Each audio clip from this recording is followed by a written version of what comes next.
Elle, c'est Coraline, et elle a choisi de poser ses valises à Strasbourg, au cœur de l'Europe. Une ville riche en histoire, avec ses canaux pittoresques, sa cathédrale gothique et ses marchés de Noël féeriques. Strasbourg, c'est aussi une ville à taille humaine, où il fait bon vivre toute l'année selon de nombreux classements. Et il y a 8 ans, Coraline a fait le choix de s'installer ici, à la frontière entre la France et l'Allemagne. Pourquoi Strasbourg et pas une autre ville? On va dans le Strasbourg caché là. Qu'est-ce qui rend cet endroit si unique? Mais pourquoi il y a un anus sur votre cathédrale? C'est atypique. C'est ce qu'on va découvrir dans cette vidéo. On avait rendez-vous dans la petite France où je viens d'arriver, c'est en plein cœur de la ville et c'est magnifique. Bref, il est temps de la retrouver. Hello! Ça va? Ça va et toi? Très bien. C'est incroyable ici. Ah c'est beau hein. Là on est en plein cœur de Strasbourg, c'est la petite France. La c'est petite un peu la France. carte postale de Strasbourg. Est-ce que tu peux te présenter s'il te plaît aux gens qui ne te connaissent malheureusement pas encore? Carrément. Je suis Coraline du coup et je suis installée à Strasbourg depuis un peu plus de 8 ans maintenant. 8 ans déjà, ok. J'ai débarqué de ma Bretagne natale. Aïe, Voilà. aïe, aïe, aïe, aïe, il y a le drapeau breton dans le salon. Exactement sur la terrasse. Mais oui quand même évidemment. Voilà, comme tous les Bretons qui se respectent. Hein. Comment tu définirais Strasbourg pour les gens qui connaissent pas du tout? Et ben écoute, je trouve que Strasbourg ça a quand même cette dimension de ville un peu européenne, c'est une eurométropole, donc tu vois c'est transfrontalier avec l'Allemagne etc. Et pourtant t'as quand même ce petit côté un peu village où tu peux tout faire à pied, à vélo, tu rencontres très vite des gens je trouve, c'est pour le coup très agréable cette mixité. Et qu'est-ce qui t'a fait venir depuis ta si belle Bretagne? Ouais, ma si belle Bretagne, tu fais bien de souligner. Jusqu'à l'Alsace. Et ben écoute c'est l'amour à la base. J'étais avec un Allemand en fait qui vivait à Stuttgart, moi j'étais à Rennes et comme c'était un peu loin, du coup bah on s'est rapprochés, je me suis rapprochée pour arriver jusqu'à la frontière, parce que je ne parlais pas allemand. Il a jamais fait le chemin pour me rejoindre finalement, donc on n'est plus ensemble. Mais par contre je suis tombée amoureuse de Strasbourg, donc je suis restée. Incroyable. Le but en tout cas c'est de montrer à quoi ressemble la vie à Strasbourg, les avantages, les inconvénients, on va parler de coût de la vie etc. Mais est-ce que tu peux nous emmener dans un truc un peu moins carte postale, parce que la petite France c'est magnifique, mais c'est peut-être pas là où tu vis et là où tu es tout le temps. Non, c'est effectivement pas là où on est tout le temps. Je vais t'emmener, bon quand même, je vais t'emmener voir la cathédrale parce que ça vaut le coup de la voir, voilà quand même. Mais je vais t'emmener après dans la Krutno, qui est le quartier un peu étudiant de Strasbourg, avec des petits cafés, des petits bars, des petites boutiques. Trop bien. C'est vraiment cool. Je suis. Allez, c'est parti. C'est parti mon kiki même, j'ai envie de dire.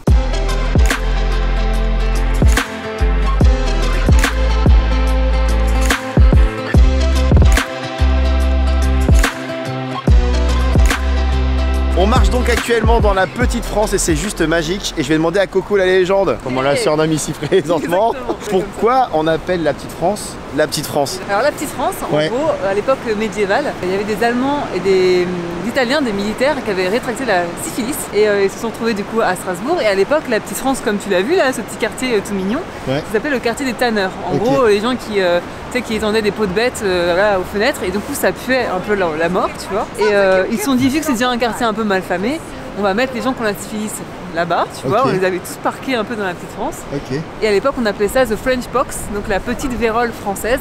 Et du coup de fil en aiguille, ça s'appelle la petite France. Ah ouais. Donc en fait c'est pas ouf du tout comme nom. Pas du tout. Quand tu connais l'histoire, c'est obligatoire d'y passer. C'est devenu un incontournable de Strasbourg. Ouais, c'est carrément magnifique avec les maisons à colombage, etc. C'est très très beau. Direction la cathédrale, c'est ça? Exactement, par là. C'est parti.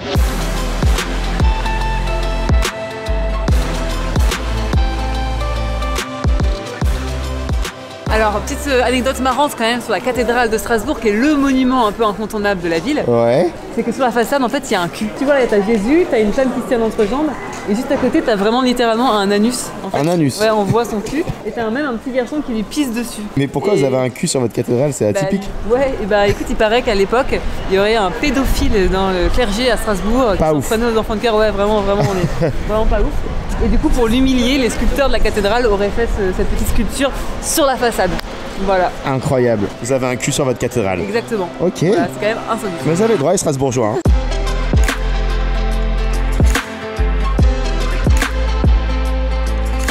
On arrive à l'Atlantico. Là, c'est un endroit que j'aime beaucoup, moi personnellement. Ça me rappelle un peu la Bretagne, tu vois, c'est une péniche, un bateau, tout ça. Et c'est ouvert toute la journée, donc en fait, tu peux y aller pour un petit déj le matin comme pour boire le soir. Et donc pas mal de Strasbourgeois, ils viennent quoi, et moi j'aime beaucoup. Sympa. Un peu insolite. Je te suis. Coco la légende. C'est moi. c'est quoi les choses qui ont vraiment changé dans ton quotidien depuis que tu vis en Alsace? Parce que tu es quand même bretonne d'origine. Tout à fait. Qu'est-ce qui change et qu'est-ce qui fait que l'Alsace est vraiment unique selon toi, et Strasbourg en particulier? Alors il y a plein de choses, je trouve, qui rendent Strasbourg et l'Alsace uniques. Donc déjà, je trouve que moi, ce qui m'a le plus marqué, c'est la proximité forcément avec l'Allemagne. On est vraiment frontalier. On peut aller à pied en Allemagne, ce qui est quand même une dinguerie, tu vois. Les noms des villages, je pense que tu as remarqué en t'approchant de l'Alsace que quand tu rentres un nom sur le GPS, ça a quand même pas la même tête qu'ailleurs en France, tu vois. Et j'ai beau avoir fait allemand LV2, ah ouais. Mittelbergheim ça va, mais il y en a quelques-uns. Là, tu t'en sors bien, tu t'en sors pas mal. Tu t'en sors pas mal. Mais il y en a quelques-uns qui sont imprononçables. Ah non, moi j'ai mis 3 ans à pouvoir dire Ilkirch-Grafenstaden. Je suis même pas sûre de bien le dire. Vraiment, sincèrement, c'est la fin de la vidéo, j'ai rien compris là. Forcément, les noms des villages, c'est quand même très spécifique, je trouve, à Strasbourg. Ouais. Un truc important quand même, que toute la France nous envie. L'Alsace a 2 jours de congé en plus. On peut vous envier là-dessus. Voilà. Oh waouh. Toute la France n'a pas, donc le 26 décembre et le vendredi saint, c'est des choses que voilà, chez nous c'est férié. C'est incroyable. Ok, ça c'est un bel avantage au quotidien. Et on a un autre avantage considérable aussi, c'est qu'on a un régime local de mutuelle, ce qui fait qu'on est mieux remboursé en Alsace que partout ailleurs en France. Ah, c'est des petits avantages. Voilà. Ça plus ça plus ça, fait que c'est cool. L'empire germanique, parce que du coup avant l'Alsace était allemande, etc. Donc il y a des restes de ça et c'est plutôt bénéfique pour nous, donc on est content. Ok, incroyable. Voilà. En tout cas, il est très sympa ce lieu. On bouge? Allez. Allez, c'est parti. C'est parti.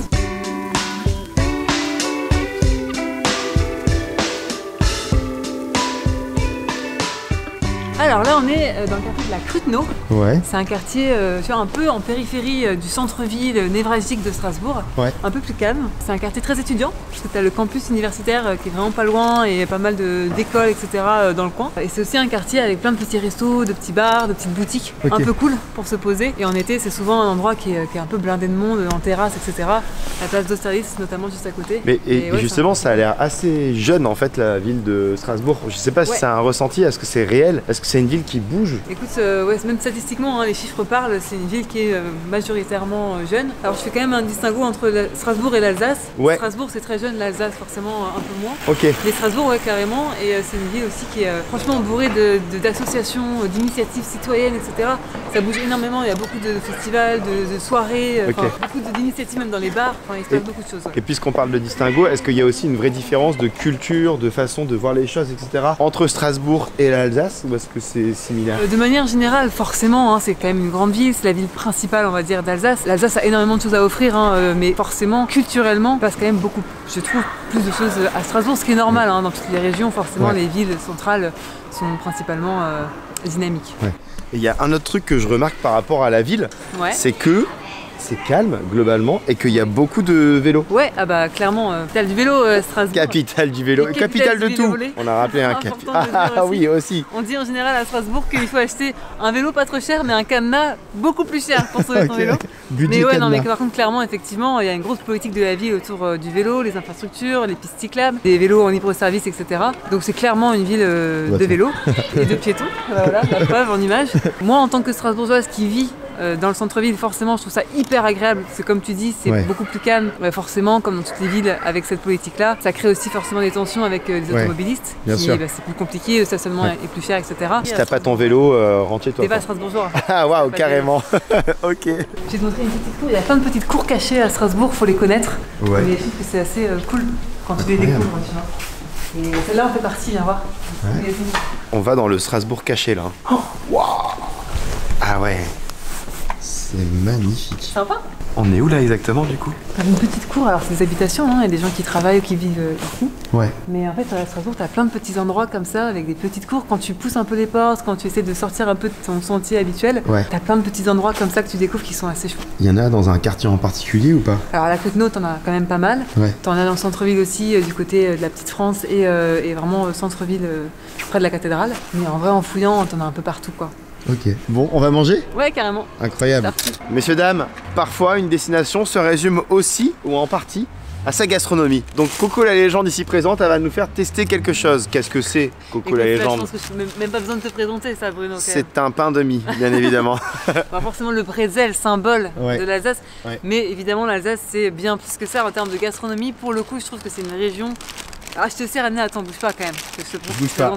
Voilà. Oh! On est quand même en période hivernale, un peu Noël, tout ça, et ça c'est vraiment le Graal.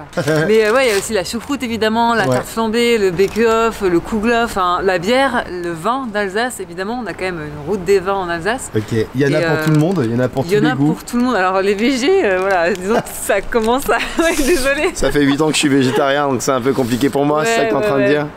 C'est en train de, voilà, d'évoluer évidemment quand même. Strasbourg ça va, je pense que quand tu sors de Strasbourg ça peut être un peu plus compliqué. Mais c'est clair que la gastronomie alsacienne, voilà, ça reste généreux, ça reste gourmand. On commence par le bretzel. Messieurs, dames, pour ceux qui connaissent pas un bretzel, comment on peut le présenter? C'est une sorte de pain avec du sel dessus. C'est vraiment horrible comme description, je suis désolée les Alsaciens. C'est du terrible, pain avec du sel, waouh. Ouais, c'est terrible. Non mais ça a une 9 forme ans que t'habites là, je serais gêné à ta place. Ça, hors caméra. Est-ce qu'il faut croquer le dent comme je l'ai fait? Ouais, tu peux, ouais. Ou est-ce que t'es censé couper un peu à... Non, tu peux carrément faire ça. C'est pas mal. Et il y a des bretzels parfois qui sont un peu pimpés, sachez-le, avec du beurre dedans, etc. Et des bretzels gratinés aussi avec du fromage, même des lardons, etc. C'est une valeur sûre, si vous venez en Alsace, vous êtes obligé de tester ça, notamment à Strasbourg, il y en a un peu de partout, dans toutes les boulangeries, tout le temps. Ok. Clairement. Et alors maintenant, ça c'est testé, c'est validé. Au sucré, ce petit pain, c'est surtout pour la Saint-Nicolas, en fait, c'est une tradition, on s'offre cette petite gourmandise sucrée. Ça me fait penser à Shrek un peu. Exactement. Alors? C'est très bon, moi j'aime bien. Hein. Mais c'est une sorte de brioche? Ouais, c'est une sorte de brioche et tu peux les avoir aussi avec des pépites de chocolat, etc. Incroyable. Et c'est un peu, voilà, un incontournable. Ok, tu lui as tué la tête là. Ouais, merci. Je l'ai dissecté. Nickel.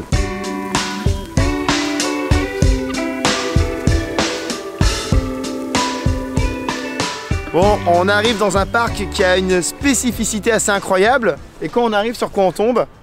Les sangliers. Interdiction. Attention aux sangliers. Mais on est dans quelle ville là, les gars? Comment ça se passe? Si c'est Strasbourg en fait. En tout cas, on arrive dans un parc qui a une histoire assez intéressante parce qu'il y a d'un côté du parc qui est français. C'est ça. Et il y a un autre côté qui est allemand. Et c'est à 10 minutes de tram du centre-ville, mais c'est un concept quand même. Ça te montre à quel point Strasbourg est une ville au cœur de l'Europe. Exactement. C'est vrai que moi c'est un des trucs qui m'a le plus marqué quand je suis arrivée. Je venais de Bretagne. Pour moi l'Allemagne c'était très très loin. Et quand mes collègues m'ont dit au départ, tout ça te dit de venir manger en Allemagne ce midi, je disais mais pas du tout, l'Allemagne c'est très très loin. Ça marche flemme, vous êtes un peu des gens bizarres. Et en fait c'est vraiment tout près et on peut effectivement y aller en tram. C'est un des seuls en fait trams transfrontaliers d'Europe. Et pourquoi les gens vont en Allemagne aussi? Il y a des raisons particulières ou pas? Clairement c'est le coût de la vie. Hein. À Strasbourg ça reste relativement cher de vivre à Strasbourg.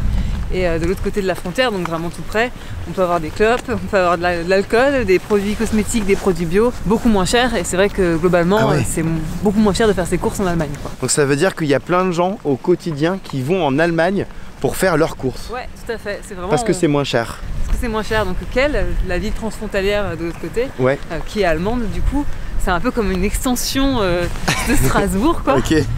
Où les gens vont effectivement faire leurs courses la plupart du temps.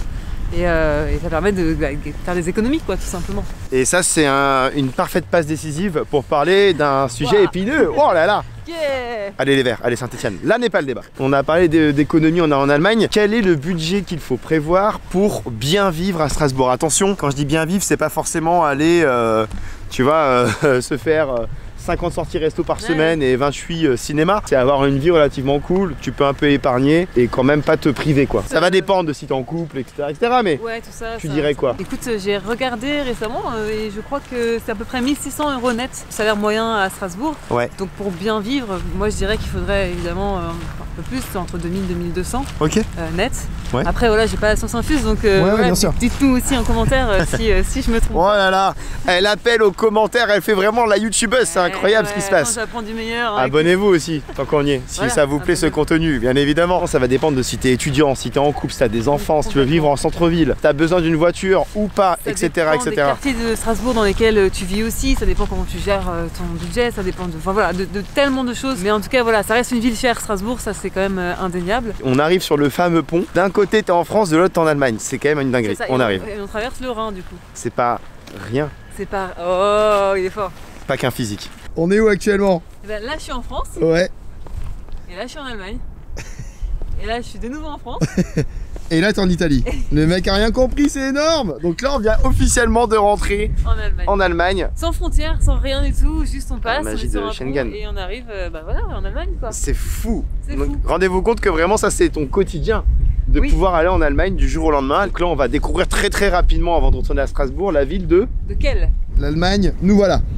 Je vous confirme que nous sommes officiellement en Allemagne, puisque par exemple Bahnhof, c'est la gare. Donc voilà, tout est indiqué en allemand. Ce que vous voyez derrière moi, c'est le symbole un peu des magasins en Allemagne. DM, il y en a de partout. C'est l'endroit parfait pour acheter des produits de beauté, des shampoings, des dentifrices pour pas cher. Pour pas cher, exactement. Donc c'est là que tu fais parfois tes courses. C'est un peu l'Eldorado de l'économie strasbourgeoise, hein, clairement, à l'EDM. Bref, on va retourner à Strasbourg. Allez, let's go. On retourne à Strasbourg.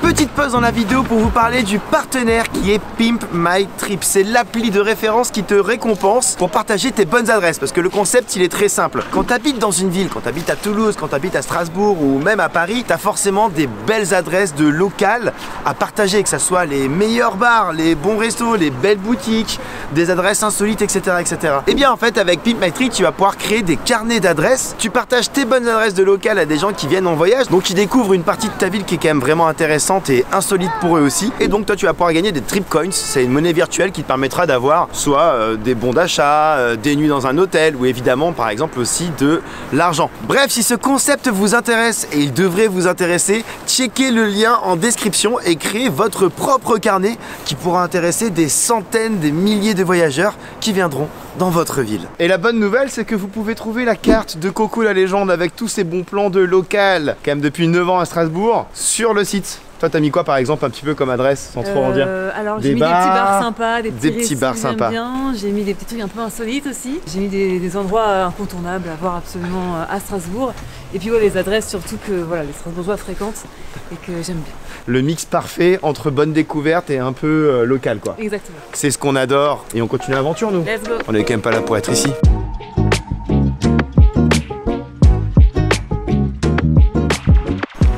On arrive chez moi. Ok. Viens.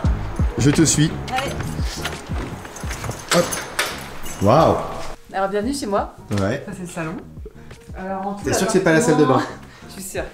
Je vais vérifier avant. On a une surface à peu près de 75 mètres carrés, je dirais. Avec ton copain du coup? Avec mon copain, okay. Exactement. Ok. Ah c'est beau, c'est grand. Ouais, c'est grand. Et c'est quoi le loyer ici avec ton chéri? Alors nous on paye 900 € à deux. Ok. Donc en vrai ça va. Dans la même rue, les gens payent un peu plus. En fait nous on a eu de la chance, on a récupéré l'appart à un copain. Ouais. Et du coup les propriétaires n'ont pas eu le temps de faire des travaux, tu vois, des petites fissures à droite à gauche. Donc ils n'ont pas augmenté trop le loyer. Ce qui fait qu'on est resté sur une base qui est à peu près correcte. En tout cas, ça a l'air très charmant et très calme dans les alentours. C'est très calme dans les alentours. Pour le coup, ouais, t'es vraiment excentré de la grande île. Donc, t'es dans un quartier qui est un peu voilà, près du Parlement européen, près des ambassades. Un quartier, comme je disais, un peu chicos. Okay. Donc, forcément, ouais, c'est vraiment, vraiment calme. Et ce qui est cool avec ce quartier, c'est que t'es vraiment à côté du centre-ville. Parce qu'à vélo, tu vois, t'es à 5 minutes en vélo, t'es à 20 minutes à pied. Et en même temps, bah, quand tu rentres chez toi le soir, t'as vraiment ce côté un peu, tu vois, t'es un peu en dehors du brouhaha. Est-ce qu'il y a des spécificités dans un appartement strasbourgeois versus des appartements, je sais pas, à Rennes ou que sais-je? Alors à Rennes, il y a aussi des trucs en colombage, tu vois, des maisons à colombage. Ouais. Nous, on a un appartement un peu à l'allemande, tu vois, ça c'est vraiment une architecture un petit peu allemande. Ouais. Mais côté Petite France, par exemple, t'as évidemment beaucoup de petits appartements avec des mansardes, du colombage, etc. Donc ça, forcément, dans une ville comme Strasbourg, t'en as aussi évidemment pas. Ouais. Mais c'est vrai que là, il y a de quoi respirer. Hein. Je fais 1m84 pour rappel et non pas 1m20, parce que tout le monde pense que je fais 1m20, c'est quand même fou ça. Maintenant qu'on a découvert ton bel appartement, tout de même, il faut qu'on parle d'un sujet important. À savoir les avantages et les inconvénients que de vivre à Strasbourg, puisque aucune ville n'est parfaite. Même si t'habites là depuis 9 ans, donc j'imagine que si t'as quitté ta belle Bretagne natale, c'est pas pour rien. On va commencer par le négatif pour ensuite aller sur le positif, ça te va? Ouais, très bien. On s'assoit? Allez. On s'assoit. Alors, quels sont les points négatifs de la vie à Strasbourg? Eh ben, il n'y en a pas tant que ça, je trouve. Un des gros points, c'est quand même l'hiver qui est quand même très long. Tu vois, là, à 16h30, il fait nuit en hiver. Ouais. Il fait froid, ça dure longtemps. Faut se parer d'un bon manteau, quoi, quand tu arrives à Strasbourg. Et est-ce qu'aussi il y a du soleil quand même ou... Ouais, il y a du soleil quand même. Après, voilà, tu vois, le climat, c'est un truc partout un peu pareil. Là, on a eu par exemple un printemps qui était pourri. Mais sinon, dans l'année, donc tu vois, on a un été qui est pour le coup relativement ensoleillé, très chaud, etc. Là, l'automne, il a fait quand même assez beau. Mais globalement, je trouve que ouais, c'est quand même sympa de vivre à Strasbourg de manière générale en termes de météo. Il y a que l'autre comme point négatif? Il n'y a pas la mer, hein. Tu vois, en tant que Bretonne, je ne peux pas m'empêcher de le dire, il n'y a pas la mer. Mais honnêtement, s'il y avait la mer à Strasbourg, je ne partirais plus jamais d'ici. Hein. Ah ouais, ça serait vraiment la ville parfaite à tes yeux? pour contrebalancer. On a les Vosges, on a plein de randonnées superbes à côté. Moi j'ai une dernière question sur les points négatifs. C'est un cliché, c'est pour ça que je te pose la question. Est-ce qu'il n'y a pas le côté un peu trop rigueur, on respecte à fond, etc. etc. qui d'ailleurs peut être une qualité en réalité, hein, mais pour certains pas forcément, on est un peu latin parfois les Français, etc. Oui, il y a quand même ça en Alsace. Par contre, tu vois, moi justement quand je suis arrivée, j'avais un peu peur de ça, parce qu'on m'avait dit, ah là là, qu'est-ce que tu vas faire en Alsace? Ça va être chiant limite. Ça va être chiant, ça va être, voilà, qu'est-ce qu'il y a pas grand chose à faire, ils doivent être ennuyants, j'en sais rien, tu vois, il y avait un côté un peu cliché là-dessus. Et effectivement, tu vois, tu sens quand même l'influence de l'Allemagne dans le travail, dans le cadre, etc., dans la propreté, tout ça. Ce qui est cool. Ce qui est cool, en fait, c'est plutôt cool. Et quand même, tu vois, moi j'ai quitté Rennes, qui était une ville super festive, et j'avais peur, tu vois, de ne pas retrouver ça ici. Et finalement, Strasbourg, c'est aussi une ville hyper associative, hyper festive, beaucoup d'initiatives citoyennes, il se passe plein de choses. T'as des réglementations, des horaires peut-être un peu plus stricts qu'en Bretagne, tu vois. Moi j'ai un souvenir de la fête de la musique, ma première à Strasbourg, où, tu vois, en Bretagne, il y a 1 heure limite, mais tout le monde s'en fout. Ça continue jusqu'à pas d'heure. À Strasbourg, à partir de 1h30, enfin minuit et demi, c'est fini, et c'est fini, tout le monde a remballé, tu vois. Mais je trouve que malgré tout, c'est une ville super vivante. Pas beaucoup de points négatifs, si je peux me permettre. Franchement, non, assez peu. Je trouve que c'est vraiment une ville qui est très très chouette. Quels sont les points positifs du coup maintenant? Écoute, il y en a plein. On a déjà un peu parlé au fil de la journée, mais je trouve que tu vois, le positionnement géographique près de l'Allemagne, près de l'Europe de l'Est, en fait, tu vois, ça rend les choses très proches finalement. Tu vois, pour voyager, c'est quand même super, pour se faire un petit week-end à droite à gauche. C'est clair que niveau géographique, c'est fou de se dire que tu peux aller typiquement en Allemagne à pied ou en tram le temps d'une journée. Exactement, tu vois. C'est assez unique. C'est assez unique. Et enfin, puis, pour une grande ville en tout cas. Ouais, exactement. Et puis même, tu vois, à côté de ça, t'as plein de pays européens qui sont finalement à proximité. Moi, en tout cas, par rapport à la Bretagne avant, tout me paraît beaucoup plus proche, forcément, à Strasbourg. Le fait qu'il y ait le vélo à Strasbourg, je trouve ça très chouette. Les 2 jours de congé dont je te parlais, pas mal. C'est quand même trop bien, en plus par an, tu vois. Les environs de Strasbourg sont aussi très cool, tu vois. Voilà, je te disais, les Vosges, la randonnée, je trouve que c'est vraiment chouette d'avoir cet environnement-là aussi. Et puis c'est une ville que je trouve magnifique, tu vois. Moi, je m'en lasse pas, ça fait quasiment 9 ans que je suis là. Voilà, je trouve que, tu vois, les canaux de la Petite France, se balader près des quais, je trouve ça vraiment très très beau, tu vois. Il y a un côté où, ouais, je m'en lasse pas. On voit que t'es amoureuse, en tout cas, de ta ville, c'est beau à voir. Ouais, t'es une belle ambassadrice. Eh ben, écoute, ça me fait plaisir. Quelles seraient les 2-3 astuces, conseils qu'on pourrait donner à toutes les personnes qui vont potentiellement un jour s'installer à Strasbourg? Ouais, je travaille pour un média qui s'appelle Poca. Ça existait déjà quand je suis arrivée. C'est vraiment ça qui m'a aidé à devenir progressivement strasbourgeoise, parce que ça permet de mieux comprendre un peu son environnement, l'ADN de Strasbourg, d'avoir les codes, de se mettre en contact un peu avec la ville. Donc je trouve que c'est un très bon outil. Deuxième chose, c'est que je trouve qu'à Strasbourg, il y a une très belle communauté numérique, que ce soit sur Facebook, Twitter, Instagram, LinkedIn, etc. Ouais. Plein de groupes qui existent, tu vois, d'entraide, pour trouver un job, pour poser une question, etc. Notamment, il y a un groupe qui s'appelle Étudiants Strasbourg, où il n'y a clairement pas que des étudiants. Il y a plein de gens qui y sont, et en fait, c'est vraiment une communauté où tu poses une question et tu as tout de suite tes réponses et de l'aide, etc. Donc je trouve que quand tu démarres ta vie à Strasbourg, de se connecter à ces réseaux-là, c'est une très belle manière de créer du lien et de pareil, comprendre la ville. Et la troisième chose que je dirais, c'est d'être curieux. Quand tu arrives à Strasbourg, je trouve que faut être curieux, faut aller un peu dénicher les petites pépites à droite à gauche, à Strasbourg, mais aussi aux alentours, parce que l'Alsace, c'est une région qui est magnifique, qui a beaucoup à offrir, qui est assez peu connue, en tout cas, dans ces petites choses comme ça à découvrir. Donc soyez curieux. Qu'est-ce que tu dirais à la toi d'il y a 9 ans? Waouh, c'est une bonne question de fou. J'aurais jamais pensé, tu vois, faire tout ce chemin-là, et je suis assez fière de la Coraline qui a tout plaqué en Bretagne pour débarquer à Strasbourg en connaissant personne, qui se retrouve aujourd'hui à faire la vidéo avec Bruno Malzer pour présenter, faire ambassadrice de sa ville d'adoption. Donc je suis assez fière. Tu peux mettre la main sur la caméra? J'espère que ce format-là vous a intéressé. Si c'est le cas, n'hésitez pas à regarder cette vidéo que j'ai fait sur vivre à Tokyo, où je suis actuellement. Ouais, un vivre à Tokyo, c'est forcément intéressant, hein. Et surtout, n'oubliez pas de voyager. Peace!